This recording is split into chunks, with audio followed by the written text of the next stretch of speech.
Episode 9, SP the Artist, Tell It Like It Is, Hip Hop News Podcast. 50 Cent, The Art of Trolling, Why 6ix9ine Wins and You Lose. Stay tuned. This is SP the Artist signing in to the 10th episode of the Tell It Like It Is, Hip Hop News Reaction Podcast. If you are not a subscriber, hit the notification bell so you can get the latest updates of what I upload.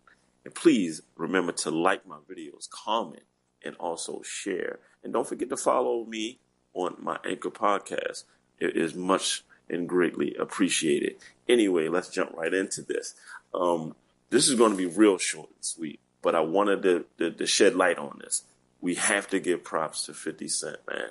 I feel like 50 Cent is one of the architects of reaction, right? These reaction videos that we see, right? Because he's cleverly and strategically, I feel, in my opinion, I don't know the man, placed himself near every viral conflict in hip hop since like the early beginning. Even the situations he's put himself in, the way he mastered those. Even if 50 Cent didn't ja rule someone, he literally would actually still bring value to his own real estate, his own movement. And I respect him for that. And he's a man that has always found a way to adapt. And I got to say, the situation with 6ix9ine and everything that's surrounding it, given the attention that the Drake and Pusha beef has taken away from most every other subject in hip hop, 6ix9ine still found a way to shine through that and become relevant and to get clicks, follows, and streams. So I had to tip my hat to him and 50 Cent, because he's obviously taken a page out of 50, so that credit automatically goes to 50. And 50 is definitely one of the kings of keeping himself relevant and adapting to social media. So I respect him. This is not a debate. I'm not an affiliate of or to G Unit or know anybody in that camp. I'm just saying that 50 is one of the most clever hip hop moguls in history. Say what you want. Try to take away from his legacy as much as you want. It's undisputed, right? He is a social media king. That's it. I want to get off that. I want to talk about the art of trolling, right? Now, this is why I like trolling, okay? Like, in light of the beef, okay, with 6ix9ine and Tato, Chief Keef, Lil Reese, and now FBG Duck, I feel like this, right? Before we go all crazy wishing anything on 6ix9ine, I feel like we should not jump out there too fast, when reporting all of this news. It is entertaining and it's viral, and we should just accept it as that. But to go too deep on any of these reports,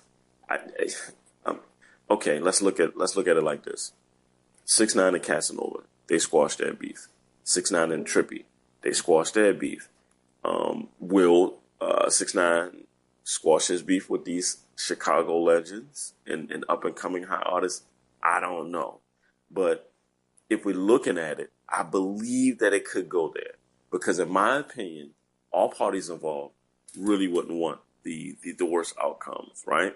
And I have to say this. The same Keith made himself a living legend at a young age. I feel like 6ix9ine is doing the same. Some people may argue me to the grave on this, right?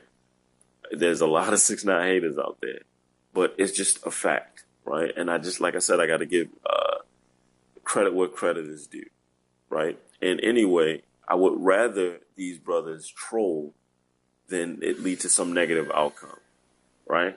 So that's my take on that. I feel like trolling is really good for the culture.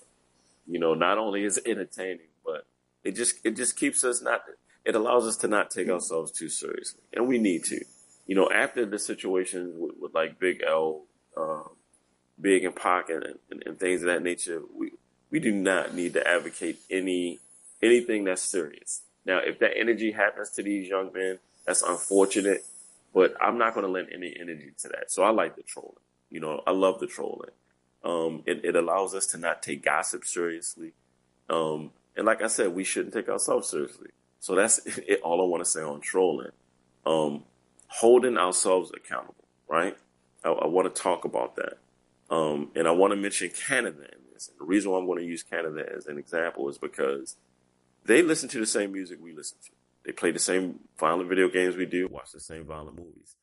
If you're a fan of um, Inglorious Bastards, if you're a fan of The Hateful Eight, if you're a fan of Django Unchained, you are a fan of violent culture, my friends. Now, does that mean that you go out after watching one of these films and go blow somebody's fucking brains off for whatever the reason? No, you're holding yourself accountable. And I feel we should not try to hold these artists accountable or judge these artists. And I'm here to say, yes, I believe in every human being's right to bear arms, right? I am an advocate of that. I'm just saying that we shouldn't blame these rappers and their materials. And I don't advocate any violence on humans at all. Black on black violence, law enforcement violence on each other, civilians against law enforcement. I don't condone any of it. All I'm saying is we need to hold ourselves accountable, because if Canada is taking in the same content that we're taking and they have lower death rates than we do, then that's saying something. You get what I'm saying? We don't have to mimic what we see. Life should never imitate art, right? We should appreciate art, not imitate it. That's how I feel. Okay. Anytime you imitate it, you lose. All right. And that's what I want to say about holding ourselves accountable, because I will never hate on these young men. And like I said, I'm not glorifying gun violence because I come from a violent background in a violent city. I just like the idea of these young men and the movements they're creating and allowing themselves to get out of these dangerous neighborhoods and to actually create jobs and opportunities for their homeboys and their family. That's why I support these young guys, period. And plus, they're talented. And you can say whatever you want.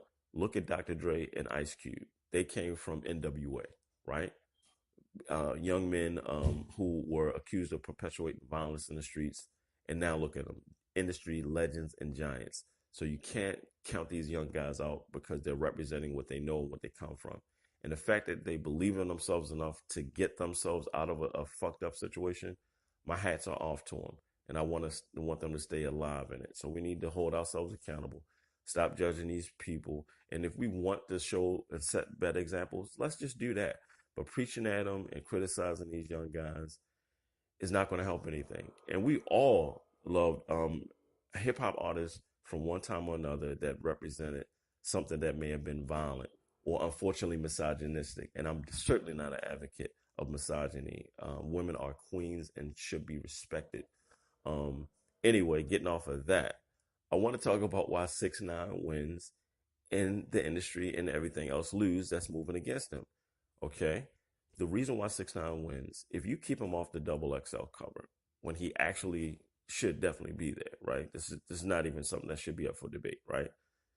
He wins because even when you keep him off, you bring more light and attention to him. Period. When you kick him off of this summer jam, right? That he doesn't lose. It brings more light to him. The fact that he's not there, the more attention comes to him. It's even the 4-day laws, right? If you're strategically absent, your presence is going to be more desired, right? More focused on, right? Even the whole term fashionably late attributes to this understanding. That's why 6ix9ine wins. The more you try to keep him out, he's going to win. The Latin community is definitely going to support him. So you're definitely not going to turn the Latin community against this man. And this is how I look at it. I don't judge him because people have been doing a lot of wild stuff for a long time, controversial things. I feel like the guy is just simply a clever troll. I feel like he's a genius. I feel like on top of these conflicts, these viral conflicts that he finds himself in, I feel as though this man backs it up with good music. Period. Period. He puts his music on Billboard, and we gotta recognize his genius, his talent, and his instinct. We gotta give the guy his props. And this is also how I feel. So you lose if you're truly a hater and you're finding yourself in conflict or trying to shut this man down. Or could it be you're just a genius and maybe it's a win-win because keeping him out trying to ban them actually brings light to your venues, to your movement as well. Even getting in these conflicts with 6ix9ine does. So maybe it's a win-win. Who knows? But anyway, I can tell you this: if you're a hater against 6ix9ine and you're wishing bad things, and I want to say this before I part today, I will never wish jail time or death on anyone. I'm not gonna, as an imperfect human being, send that type of energy. Do I agree with some of the antics if it's not trolling? No, I don't. I don't want to see this man put himself in harm's way or create unnecessary conflict in light of the deaths and the serious situations that's going on, what Rollo is fighting through, and what Kodak Black is dealing with right now, what Meek is still dealing with, because the same judge is still presiding over his case, right? So what these guys are dealing with, what Kevin Gates had to deal with not being able to leave Illinois, okay? I'm not an advocate of wanting to see that happen. So I would hope that they're trolling, okay, and hope that they all squash it. Anyway, this is SP the Artist signing out. Hope you enjoyed episode 10. Enjoy your week. The podcast you just heard was published with Anchor. Got something you want to say to the creator of this show? Send them a voice message using the Anchor app, free for iOS and Android.